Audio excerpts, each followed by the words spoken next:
ఇప్పుడే మంచిర్యాలకు సంబంధించినటువంటి ఎస్ఐ గారు వచ్చి నాకు ఈ కాంగ్రెస్ ప్రభుత్వం పెట్టినటువంటి అక్రమ కేసుకు సంబంధించి నోటీస్ ఇవ్వడం జరిగింది. కేసులు మాకు కొత్త కాదు. తెలంగాణ ఉద్యమంలో ఆనాడు సమైక్య రాష్ట్రంలో కాంగ్రెస్ ప్రభుత్వం పరిపాలన చేసినప్పుడు 200కు పైగా కేసులు ఎదుర్కొని ఎన్నోసార్లు లాఠీ దెబ్బలు తిని ఎన్నో సందర్భాల్లో చెంచల్గూడ చిల్లరపల్లి జైలు జీవితాన్ని నిర్బంధాన్ని అనుభవించినటువంటి ఉద్యమ బిడ్డను నేను. ఇవాళ మళ్ళీ తెలంగాణలో కాంగ్రెస్ ప్రభుత్వం పరిపాలన కొనసాగుతున్నటువంటి తరుణంలో వాళ్ళు అక్రమంగా ఇష్టం వచ్చినట్టుగా కేసులు పెడతా ఉన్నారు. ముఖ్యంగా నేను మన ముఖ్యమంత్రిని వర్ష పదజాలంతో దూషించినని చెప్పి నా మీద ఈ కేసు పెట్టినామని చెప్పి ఇందాక ఎస్ఐ గారు చెప్పి నోటీస్ ఇచ్చే క్రమంలో నేను ఒకటే మాట్లాడుతూ ఉన్నా. మరి ఈ ముఖ్యమంత్రి ఆయన స్థాయిని మర్చి కేసీఆర్ గారిని, ఉద్యమ నాయకుడిని, రాష్ట్రాన్ని 10 సంవత్సరాలు పరిపాలించిన మాజీ ముఖ్యమంత్రి గారిని పట్టుకొని ఇష్టం వచ్చినట్టుగా విమర్శించినటువంటి తీరును మొత్తం సభ్య సమాజం, తెలంగాణ సమాజం అంతా కూడా చూసింది.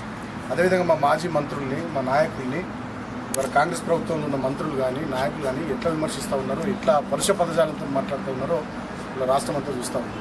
ఈ కాంగ్రెస్ ప్రభుత్వం చేస్తున్నటువంటి ఎదురుదాడి, చేస్తున్నటువంటి దుర్మార్గపు తిట్ల దండకాన్ని వాళ్ళ రాష్ట్ర ప్రధానికం కూడా గమనిస్తూ ఉన్నారు. రాబోయే రోజులు ఖచ్చితంగా తగిన రీతిలో బుద్ధి చెప్పడానికి తెలంగాణ ప్రజలు సమాయత్తం అవుతూ ఉన్నారు. సో ఈ కేసులకు వీటికి మేము భయపడే వాళ్ళం కాదు. ఖచ్చితంగా వీటిని డెఫినెట్గా చట్టపరంగా, న్యాయపరంగా ఏ రకంగా ఎదుర్కోవాలో ఆ రకంగా ఎదుర్కొంటాం. ముఖ్యంగా రాష్ట్ర వ్యాప్తంగా కూడా మా టీఆర్ఎస్ పార్టీ శ్రేణుల మీద, కార్యకర్తల మీద చేస్తున్నటువంటి దాడులు కానీ, వివిధ పోలీస్ స్టేషన్లలో పెడుతున్నటువంటి కేసులు కూడా ఇవాళ విపరీతంగా జరుగుతూ ఉన్నాయి, వెలుగులోకి వస్తూ ఉన్నాయి. ఒక చెన్నూరు అసెంబ్లీ నియోజకవర్గంలోనే నిన్నటి వరకు 28 మంది మా సోషల్ మీడియా పిల్లల మీద, విద్యార్థి యువజన నాయకుల మీద అక్రమంగా కేసులు పెట్టడం జరిగింది. ఇవాళ నేను కూడా ప్రజలను ఆలోచించమని కోరుతూ ఉన్నా. కేవలం బీఆర్ఎస్ పార్టీ నాయకులు, కార్యకర్తలు, మా సోషల్ మీడియా పిల్లల మీద కేసులు అయితే ఉన్నాయి. మరి ఇష్టం వచ్చినట్టుగా తిడుతున్నటువంటి ముఖ్యమంత్రి మీద, మంత్రుల మీద, కాంగ్రెస్ పార్టీ నాయకులు, కార్యకర్తల మీద రాష్ట్ర వ్యాప్తంగా మేము ఎన్ని పిటిషన్లు ఇచ్చినా ఒక్క కేసు కూడా అయితే లేదంటే మరి ఎంత నిర్బంధం ఇవాళ ఈ రాష్ట్రంలో అమలవుతూ ఉందో ఆలోచించమని కోరుతా ఉన్నా. ఒకటే మాట చెప్తా ఉన్నా, ఇవాళ రాష్ట్ర ముఖ్యమంత్రి ఉన్నటువంటి వ్యక్తే స్వయంగా నోటు కేసులు అడ్డంగా నోట్ల కట్టలతో చేసినటువంటి దొంగ. ఆయననే ఒక క్రిమినల్, ఆయననే ఇవాళ కేసులు ఎదుర్కొంటున్నటువంటి వ్యక్తి.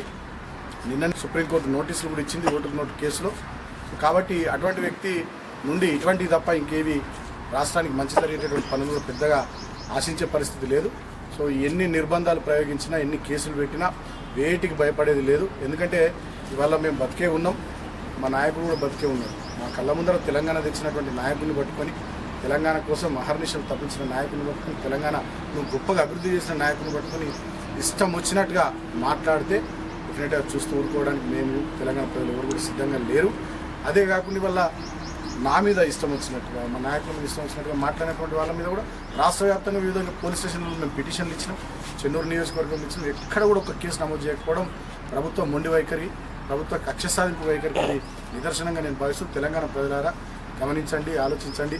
ఇందిరమ్మ రాజ్యంలో ఎలాంటి నిర్బంధం, ఈ ప్రజాపాలన పేరు మీద ఎటువంటి నయవంచపు పాలన నడుస్తూ ఉందో ఆలోచించమని తెలంగాణ ప్రజలను కోరుతున్నాను.